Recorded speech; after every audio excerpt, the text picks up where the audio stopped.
koinda. Botuninga te, bana poto, site sikeye. Kilongo TV. Kilongo TV. Bon s'abonner. Ebele.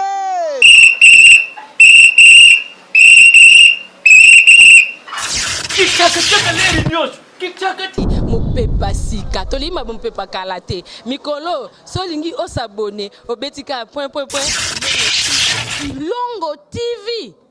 Kilongo TV bobeto be bokoto be na YouTube bobeto be Kilongo TV po Kilongo TV bokomona maijane wana bakataka te ngonga nyoso bokomona maijane na Kilongo TV wana nouveau ne kasi aza grand nani Kilongo TV. Oh Kilongo TV, oh Kilongo TV, zene moko ebotami eza moke kasi avimba na kati. Kilongo TV bokomona makambo ya minene mpo yasa akaba viko le kabatinyaso. Kilongo TV.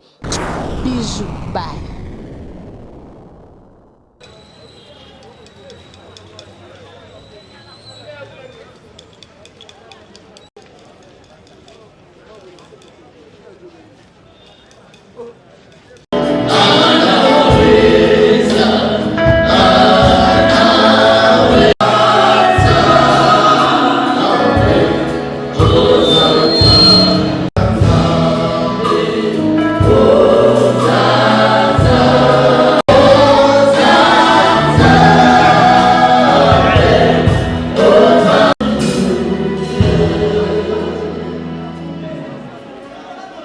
Aidez-moi.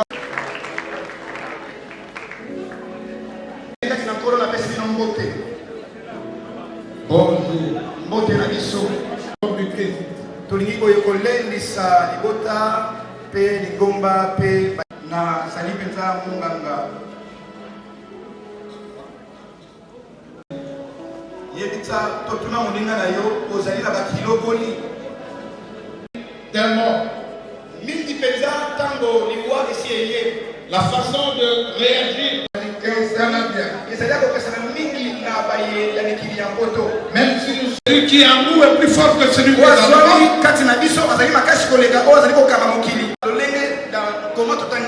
On vient rapporter au Seigneur Jésus-Christ dans la vie.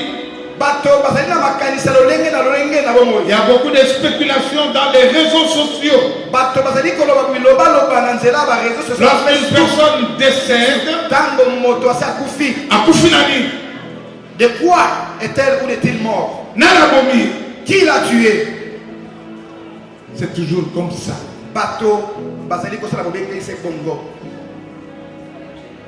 Il est mort de quoi? Et qui l'a tué? Toi qui es ici, qu'est-ce que tu as pensé? Regarde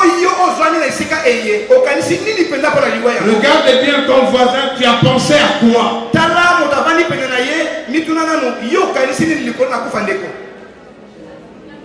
Elle est morte de quoi? Et qui l'a tué?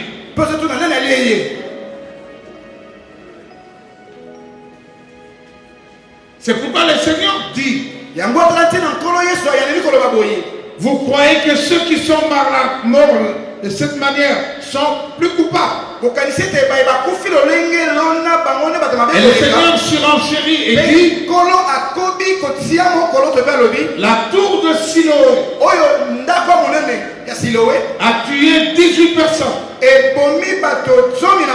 Vous croyez que ces 18 personnes ont été plus coupables?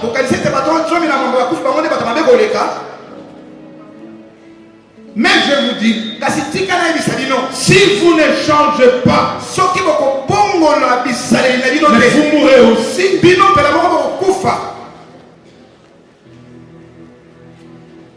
Si nous ne changeons pas, sachez que nous mourrons aussi. On peut ne pas venir à l'église, mais on viendra un jour à l'hôpital. J'ai appris en tant que médecin à voir les gens mourir. Il est seul dans des lieux appelés soins intensifs. mingi penza na esika beba bengi na l'ofalansa soins intensifs. Mais il sera seul. Kasi kuna kozala ye moko. Si tu n'as jamais perdu un membre de famille, souvent c'est les comportements des autres. Lorsque nous venons dans de telles heures, nous devons changer. Cette femme a béni s'occuper des autres.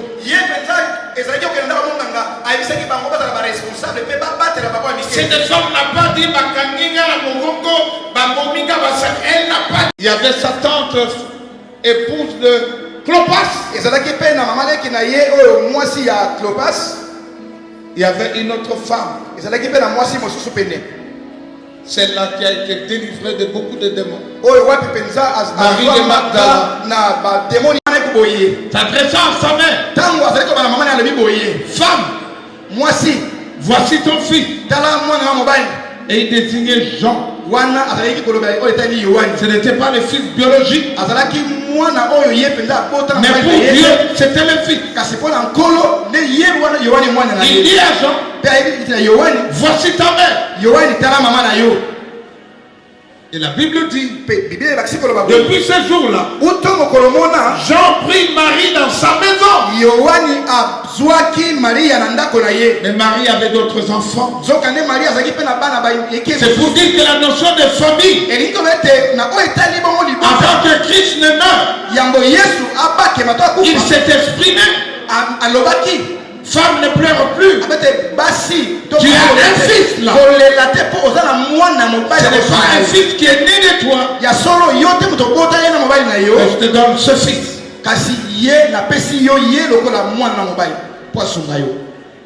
La famille chrétienne est une famille. La famille par alliance est une famille. On ne peut pas dissocier la famille. Alléluia. Amen. Il n'est pas dit que seule la personne avec qui tu es né dans la même famille qui va t'aider. Ils sont plus que des frères.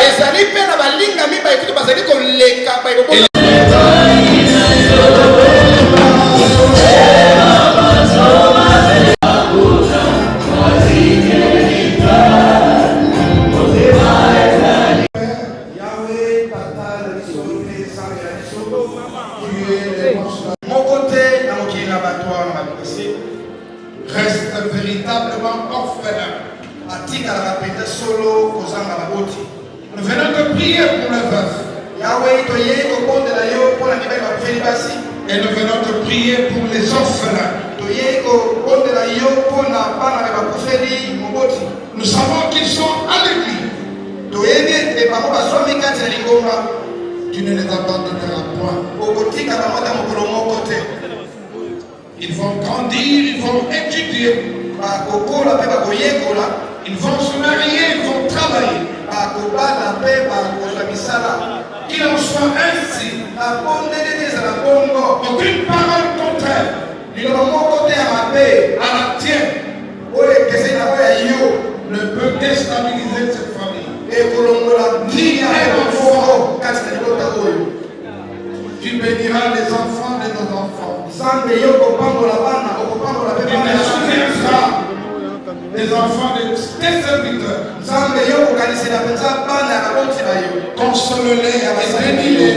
Car c'est à toi seul qu'appartient le règne, la puissance et la gloire pour les siècles des siècles. Amen. Amen. Amen.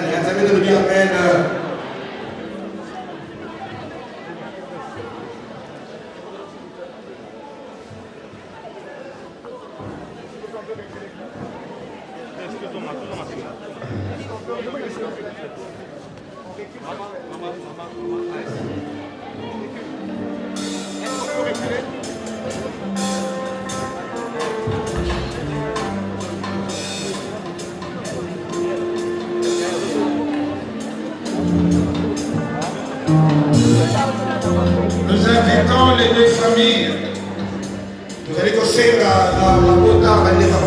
La famille Kapinga, la famille Matou de s'avancer.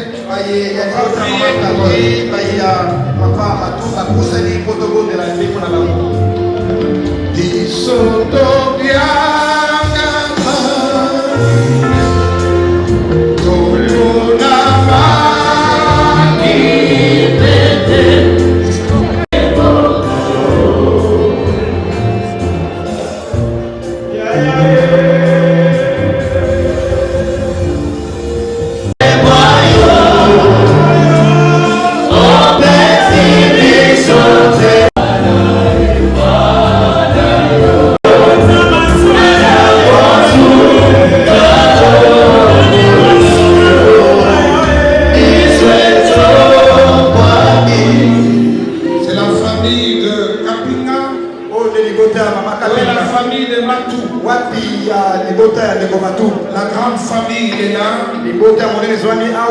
Ok, tenez-vous la main dans la main. Vous êtes une famille. Dieu. Et nous voulons prier le Seigneur pour vous. Santo, Santo, Santo, Yahweh Nzambe na boule. Yo moto sraki libota. C'est toi l'initiateur de la famille au Père. Il t'a plu à toi de rappeler à tout près de toi ta servante Kapinga. La famille est en larmes. Père, nous prions que tu les combles de ta paix. Protège-les, aide-les au Dieu, que leurs travaux soient bénis, Père, que tout ce qui peut diviser soit détruit au nom de Jésus-Christ. Père, qu'aucune chose mauvaise ne leur arrive. Et au nom puissant de Jésus-Christ, nous disons Amen. Vous vous saluez les uns les autres.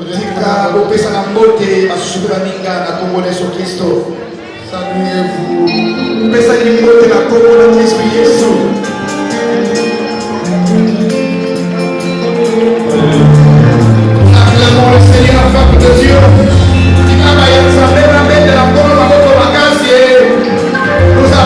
Que le corps se lève. Tika doté les mains.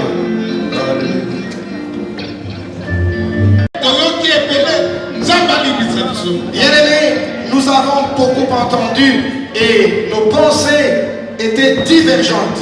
Prions le Seigneur. Père, pardonne à ton peuple. Les paroles, les sentiments, l'écoute. Maloba, bas sentiment, penini, et les gars qui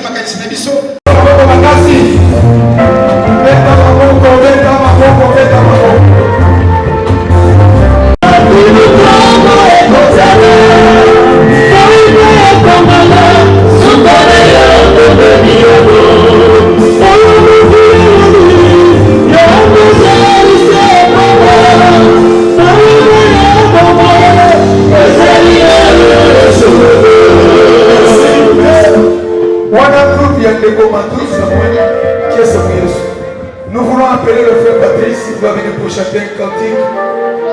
Entre-temps, dire le mot venant de lycée chrétien. On va chanter un cantique et après. Tous ceux qui ont bateau, tu organises quoi, j'aime le frère. Tant que tu as mon kéka. Tu as encore ceux qui ont 5 officiels pas. Le reste de là, tu as on va plaque au pays. Na 12 heures, tu libérer ça. Donc, le repas ça a pendant 5-7 minutes, tu as le prix maloba et puis tu as des projets de frère. Et après ça, et ça, 4-10 minutes, tu as libéré ça. Le repas et la chose que pour que ça merci bien qui a passé 5 expériences en CC devise la bise ça na moko unité et respect par concile sous ndenge toza na kati na groupe na biso groupe MCC na WhatsApp kutu nyonso ezalaka na kati wana mozala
Papa Matou Samuel, baptiste musicien chrétien basé à Moko. Bonjour mes condoléances. Merci. Par rapport à la circonstance où les tirs au Sali. Merci. Tolobika ke na mokilifo ozala prêtre. Ozala prêtre. Po oyebite tauni liwe kokoma. Mama kapi ya bane kotambola. Akufite ke azaki à l'agonie. Azale koloba.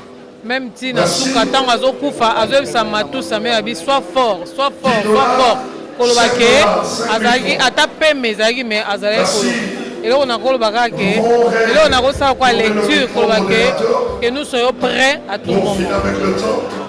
Qu'est-ce que veut dire à Matou Samuel, votre collègue de travail? Engina sa frère Matou aza déjà na maloba o mwasi na tikalaki azala makasi par rapport à badiri ya bato, makasi par rapport à choc o azwi, makasi mpona kosalela nzambe.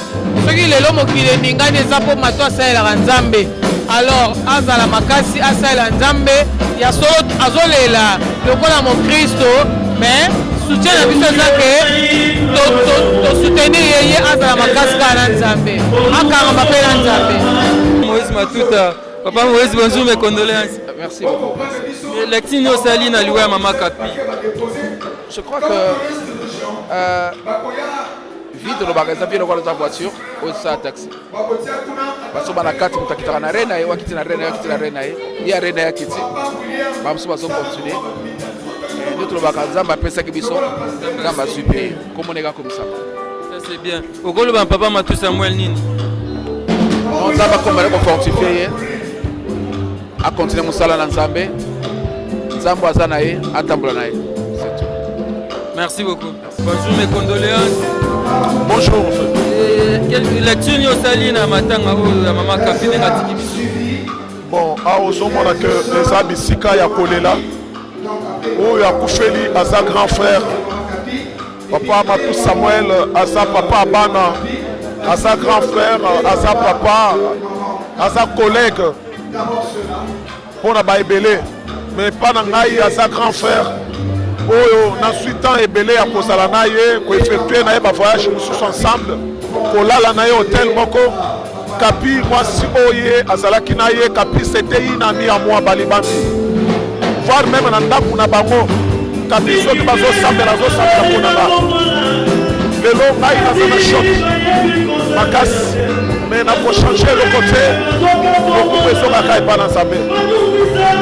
Merci beaucoup. Le cours ezongaka epa na nzambe bandeko baa bayike kuna badepo ya bachambre de fleur bandeko baa bayike tokomela kozwa kaka quelques musiciens tokozwa bango nyonso te pamba te baza ebele awa naza na papa Marius. Bonjour, mes condoléances. Merci, Dekolanga et Mapinga. Matanga lelo, l'exil osali par rapport à Matanga oyo Mama Kapi atiki biso.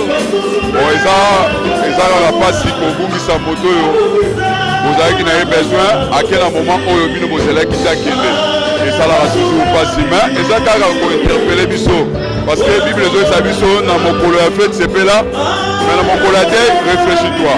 Donc Nzambe aza kointerpele biso na bamoma lokola bamoma oyo yakoyesa biso eke moto akovivre libela te na se na moi tomilengela mpo lobi tokozala na lola mpona okota lola eza lelo nde ekosala lobi na yo. Donc eza facile ezali pasi mais naza vraiment sincèrement reconnaissant ya koremercier bino presse surtout presse ya internet otikaka biso te na bamoma ya pasi ozalaka toujours soki oremarke na salle presse oyo eza na kati awa ezalaka presse ya internet naza sincèrement vraiment naza touché ya koyebisa bino nzambe akombola bino nzambe ya Matou Samuel akanisala bino presse nyonso ya internet na oyo nyonso osali mpona tohonore Mama Kapi. Vraiment, naza reconnaissant et pas la bien presse et internet. Que le Seigneur vous bénisse. Merci beaucoup. Voilà, Mama Kapi atiki biso, Mama Kapi akeli kasi na motema ozali kolela tokabola mawa na libota ya Matou Samuel na libota ya Mama Kapi oyo atiki biso.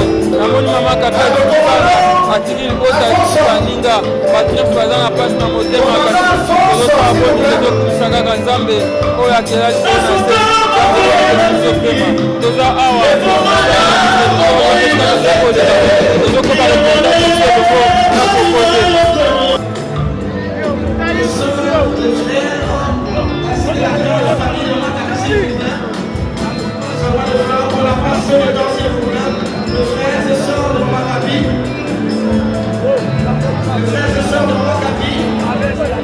Les papas, les Merci.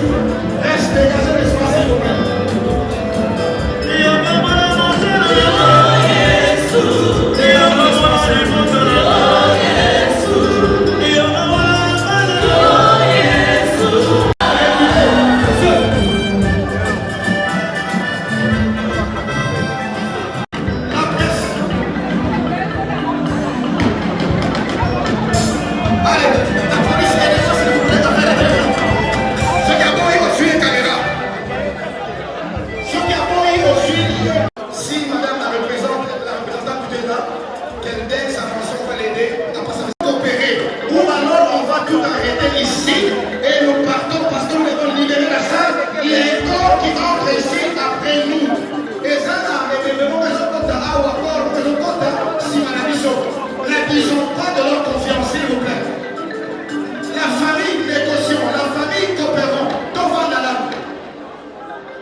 La famille, nous sommes nombreux, alors avançons. Tout mais la négociation sur quelqu'un. Ça a le longo.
Et nous avons fini par rencontrer les sous de l'eau.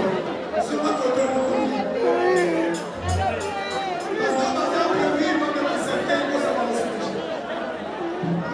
les agents donnés au transport de ils peuvent s'avancer, comme ça ils vont. Et nous demandons à la famille vraiment de coopérer, de dégager l'espace le plus vite possible. Sinon, il y aura des pénalités à payer. Il y a un corps qui arrive ici.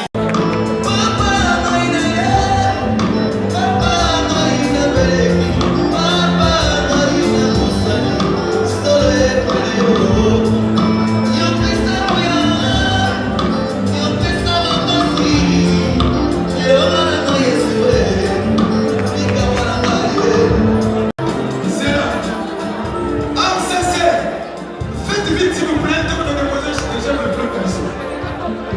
Donc on a déposé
nga tozalaki awa na kin miséricorde wape esika toyei kokabola mawa na libota ya mama Kapi na libota ya Matou Samuel a perdre mama Kapi mpasi mingi na motema bomoni corbière ezobima mpona kokende nécropole mpona kokende na ekuke ya suka ya mama Kapi nzambe nde apesaki nzambe nde azwi wana corbière ezali kokende tozokabola mawa mpasi mingi na motema mama Kapi mama ya bana molongani ya papa Matou Samuel azolela pinzoli na miso bandeko pasi mingi libota eleli mama Kapi akei napesi matondi epai ya bino nyonso bolandi biso lelo merci mingi epai ya kokodema oyo aza nsima ya bilili merci na bandeko nyonso oyo bayaki kokabola mawa na Matou Samuel oyo bakomaki oyo basalaki mwa message koencourage ndeko Matou Samuel oyo aperdre ya ye molongani mama Kapi merci mingi na bino nyonso bolandi biso lelo tokutani bongo mbala nsima merci.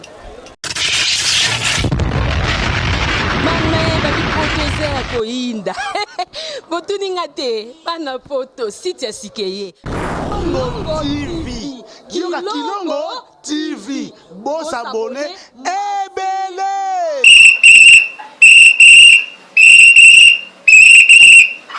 kikaka leri nyosho kikaka mopepa sika tolima mopepa kala te mikolo solingi osabone obetika point